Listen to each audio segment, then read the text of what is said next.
आगे बढ़ेंगे। बेतिया में बिहार बीजेपी सदर संजय जायसवाल के घर पर हमले का वीडियो सामने आया है।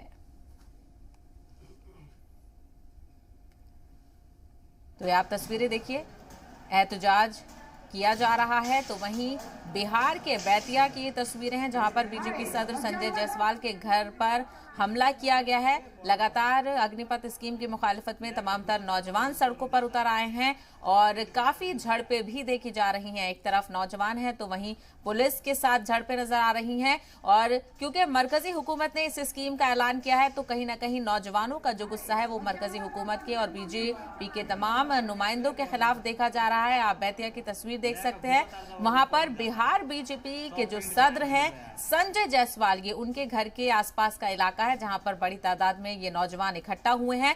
आप तस्वीरों में देखिए, नौजवानों के हाथों में डंडे भी नजर आ रहे हैं और उनके घर को निशाना बनाते हुए कहीं ना कहीं हमला किया गया है। तो लगातार जो नौजवानों का आक्रोश है, जो गुस्सा है, वो इस स्कीम को लेकर बढ़ता ही जा रहा है। बिहार से ये पूरा मामला शुरू हुआ था, लेकिन अब जो इसकी आंच है, जो अग्निपथ की जो आंच है, वो मुख्तलिफ जगहों तक पहुंच चुकी है। उत्तर प्रदेश के कई इलाके हो, तेलंगाना हो, मध्य प्रदेश हो या फिर हरियाणा हो, सब जगह पर इस मामले को लेकर एहतजाज देखा जा रहा है। अलीगढ़ की भी तस्वीरें हमने आपको दिखाई थी और ये बेतिया की तस्वीरें जहां पर बीजेपी के सदर को निशाना बनाया गया।